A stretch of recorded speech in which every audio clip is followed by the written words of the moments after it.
listen to each other. Don't contradict each other. No. Contradict each other. No, just, you know what, enjoy it and listen to each other and you learn from each other.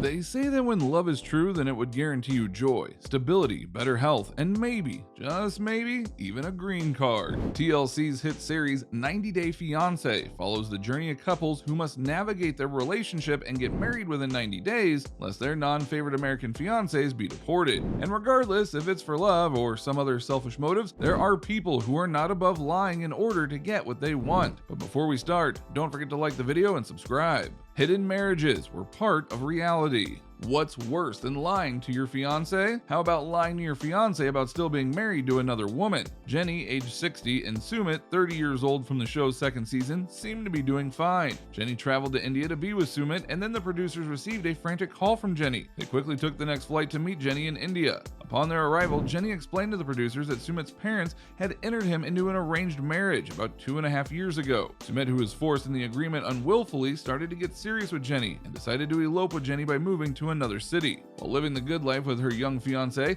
Jenny learned the truth as she was confronted at her living space in India by the original wife's father, mother, along with a 20-strong gang of other family members. This, of course, led to one of the most dramatic confrontations with Sumit's wife's family as they barged in, threatened her, and took him away from Jenny. In this case, true love found a way as Sumit did get a divorce with a $20,000 payment to his ex-wife's family. His father helped him collect the money and pay it off. In the meantime, Jenny was back on the plane heading into his arms in India, even though reports claim that she's much too scared to move around India freely, and her husband can only work part-time as he has to act as her security. Since he is only in his early 30s, this will pose as a major burden on his life regarding putting food on the table.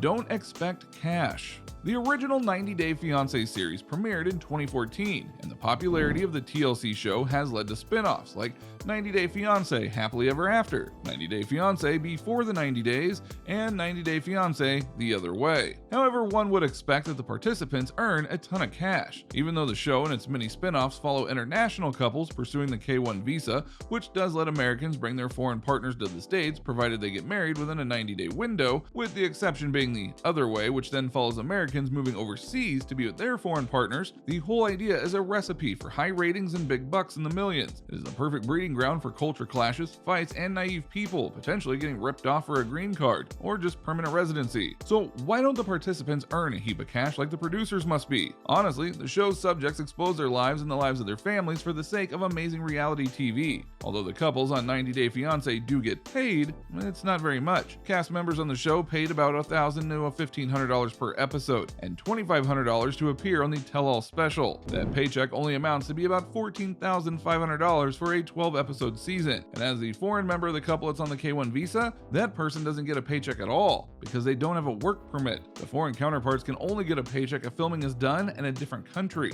Now, regarding the spin-offs, there are conflicting reports when it comes to payment, as 90 Day Fiancé blogger John Yates told Newsweek a couple on Before the 90 Days makes $500 an episode, while couples on Happily Ever After get between $2,000 to $7,500 per episode. Then some other sources claim that supporting cast members such as friends and family of the couple get paid about $250 for one day of filming, but Reality Blurb says they don't get paid at all. Communication. Communication is key. Thank you guys so much for taking the time to talk to me. Thank you for having us. Participants played the system. Ashley and Jay from season 6 were already uncontrollable liars, so when they became a couple, cases of lies and infidelity inevitably became a constant theme throughout their relationship, if you could even call it that. It seemed more like a partnership of propaganda, as they actually had the amazing idea of soliciting empathy from the viewers by claiming that an Instagram account had been leaking private photos of them, and the mission was accomplished. Viewers took sympathy on the couple, and many empathetic hearts donated to them directly or indirectly assisted them financially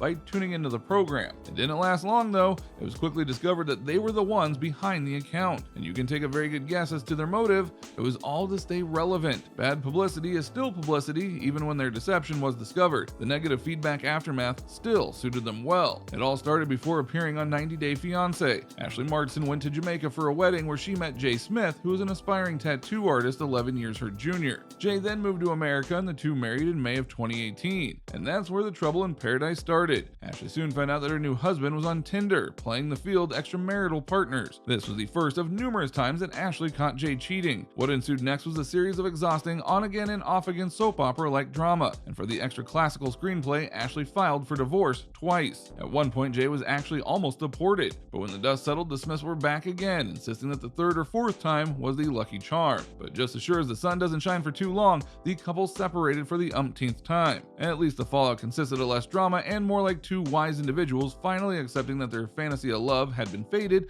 when it left the magical shores of Jamaica, where Ashley got her groove back. Now, she may not have had her beau, but she did have enough attention to gain financial assets by posting an Instagram video of her dancing in front of her home's Ring cameras. She claimed the stunt was to call out Jay for not removing himself from the account. Soon after this, she contradicted the original divorce announcement in a tearful TikTok video. It was even reported in The Blast that the single mom revealed she divorced Jay because he reignited an affair with a stripper. She went on to apologize for not being honest initially, claiming, "In that moment, I was so weak. I couldn't take public opinions and deal with the trolls." So again, without the beau, Ashley's groove continued to flow with her, taking advantage of the career opportunities from her reality TV fame. The 34-year-old launched a lipstick line, posts sponsored content on Instagram, and has an OnlyFans account. Her name on social media is still Ashley Smith. Maybe she just fell in love with her estranged ex-husband's family name like Tina did with Turner? Hey, nevertheless, her career seems to be intact, as well as her devotion to her two kids. The show has been a catalyst for true love. Here's a case of true love that kept these two honest-hearted lovers together no matter the distance. Avery and Omar from the show's third season did have some of the toughest circumstances though. The main one was their religious beliefs differed, and so Avery decided to convert to Islam. Secondly, there was also the distance. Although all of the participants suffered from distance issues, Omar wasn't being completely honest, as he put in his bio that he lived in America. But Omar actually lived in Syria. This led to a heavy strain on the relationship, as there was a travel ban that kept them apart. But the couple was determined to spend their lives together and decided to move to Lebanon, get married there, and then move to America after Omar had gotten his visa. The plan was set, and it was only motion needed afterwards. But the next bump in the road came on Avery's side, as she failed to tell her family about her drastic plans that could be dangerous. Avery and Omar settled in Dubai, where Avery has reported that she completely loves living there. And although she still faces comments of reproach from converting to Islam and rumors that her husband is abusive, she stands by her conviction of love. As a matter of fact, on their shared YouTube channel called